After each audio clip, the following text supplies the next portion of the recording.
Guys, welcome to the J. Scott Outdoors podcast.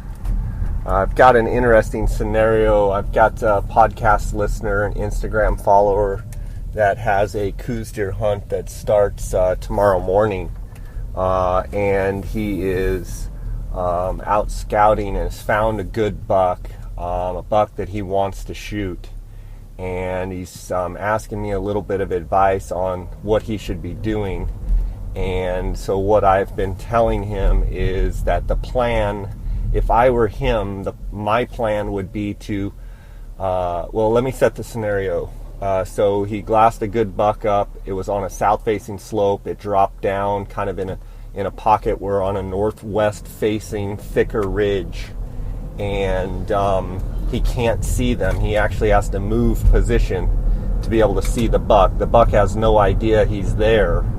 And so what my plan would be is to reposition, never getting closer than 600 or say 800 yards from the deer, because today is scouting day. You can't do anything other than spook the deer.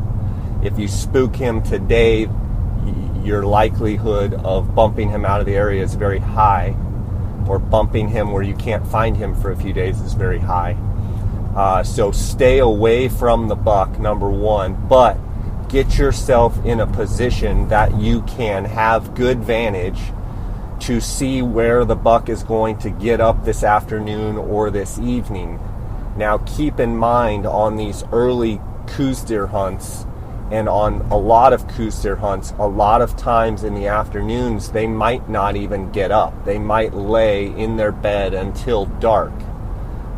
This particular guy is in an area that is back in quite a ways. He's got a pretty dang good hike into where he's at, but he is not backpacking. He has to come out tonight to go back to his truck and then go back in the morning. So what I would do if I was him is I would try and get, say, 800 yards to 6 to 1,000 yards away from where the buck should be, where you saw him go into a thick area, 10 in the morning, 9:30, 10 in the morning.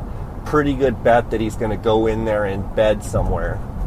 So I'm going to try and get to a point that cuts the distance, but gets to where I can have a full vantage, full view of where he should be, even if his path of progress when he went out of this guy's sight, where you should be able to cover most of the area where the buck should be. And then my goal is to, one, not spook any deer as I move over to cut the distance. Number two, do not let the buck hear, see, or smell you. I think that's hugely important. Today is not a day to do something stupid and get aggressive.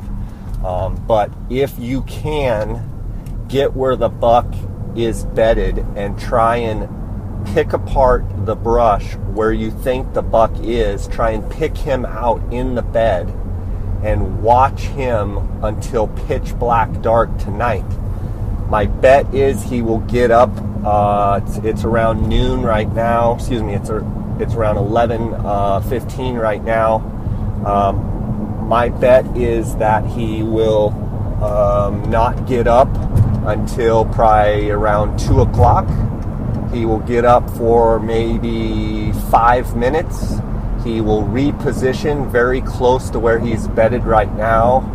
And then, depending on the slope, if it's got an extreme amount of shade, there is a chance within the last hour of light that he will get up. Now the trick is, if you can get to a better vantage point where you can see where you think he is, you stay there until pitch black dark.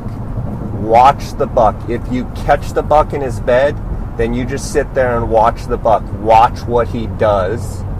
If he gets up this afternoon and starts feeding or whatever, you watch him or the bucks that he's with. That's the other thing. When you're looking at this buck, if you see him, be looking for other deer around. Be looking for other hunters around. Try and take in as much information about your area that you're hunting as possible. And try and establish, do you have any other hunting pressure? Are there any other bucks around? Are there any other deer around? If this buck has a buddy and all of a sudden you see a small 2-point and you're like, okay, he's a small 2-point, get to know that buck as well, because the likelihood is that he runs with that buck. And tomorrow morning, if you glass up the small 2-point but you don't see your target buck, chances are your target buck is somewhere right there close, bedded. So watch this deer. My bet is maybe he won't even get up this evening. I think your best chance is to catch him kind of moving around when the shade changes between, say, 12:30 and 2:30. But keep in mind that even if you don't see him this afternoon, that buck is probably going to be within 200 or 300 yards of where you last saw him. So the likelihood of that deer going on a walkabout here on November 2nd, temps supposed to be, warm. There's no reason for that deer to just take off walking. My bet is where you just saw that deer, that's kind of his home range, and he's going to be in a pretty tight circle. So watch him till dark. If you see him, watch him, till it is pitch black dark. Take note of exactly his path of progress, which way he's traveling, what he's doing, his pace of travel. Is he just dawdling slow? Is he moving rapidly? What is he doing? Then that will help you calculate where he'll be in the morning. If you can watch him till pitch black dark, your chances of finding him within 50 yards of the exact spot tomorrow morning at gray light, as soon as you can barely see through your binoculars, your chances of seeing him go up huge. He may be in a position where it's like, man, I've got an hour and a half or hour hike out. My thing would be, you might just have, if it's a big enough buck, you might just have to sleep right there tonight and be right there in position in the morning to shoot him. The overnight temps are not getting that cold. Hopefully you have something in your backpack where you can just tough it out and stay right there on the buck. If you do have to hike out, I would tell you, do not let that deer see your light. Do not let that deer hear you or see you. Don't even let that deer know that you're even in the area. Then tomorrow morning, come all the way in, retrace your steps, but make sure you come in a way that you're not going to push or pressure that pocket where that deer is at. Take every precaution to stay out of sight, and do not let that deer see your headlight or your headlamp. And then be right there at first light and be patient. Don't give up too quick. If you don't see the deer, I would at least give it a couple hours, and I might reposition, still trying to stay away from the deer. Don't get too close. I would not get within 600 yards of the area where you think the deer is. I would keep the wind in my face. Do not let that wind blow down to the deer. You have to position yourself in a place where that deer doesn't even know you're there. You have to take on the mindset like you're a sniper. Take on the mindset like that deer has the option to shoot back at you. And I think if more people take the approach that if that deer, it's like a combat mission. You have to get super tactical about, like, if this deer sees me, he has the ability to shoot back at me. And if you take that approach, that will help you in sneaking around on the ridge. That'll help you from clanking your tripod legs together. Like, treat it like it's a life and death situation, and your chances of harvesting more efficiently go way up.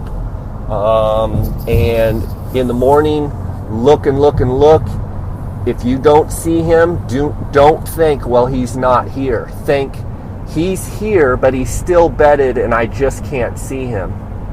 And then if for whatever reason tomorrow you glass all day and don't see him, then I would probably be right back up on the same point because my bet is that deer will surface within 200 or 300 yards of where you last saw him over the next couple of days. Guys, I hope that helps you out. I hope the hunter, the follower that is asking me these questions, I hope he can listen to this and get some value out of it. I really appreciate you guys listening to my podcast. I had a record month of October, record month of downloads, and I love getting emails and direct messages from you guys. You can email me at jscottoutdoors@gmail.com. You can send me a direct message through Instagram on my Instagram page at jscottoutdoors. Send me a direct message. I'm happy to help. I'm happy to help field judge, happy to help with strategy or tactics. And if you have any questions, please feel free to just send them my way. If I don't know the answer, I will try to get the answer for you. And I just want to thank you guys and the sponsors of this podcast, GoHunt.com Insider, Kuiu Ultralight Hunting, Phonescope.com, and the Outdoorsmans. Make sure down in the bottom of these show notes you can find the links to these different sponsors' pages and websites, and please support them. That they keep this podcast free to you guys, and they're great companies. So guys, God bless. Send me pictures of your successful hunts. Can't wait to see how you guys do.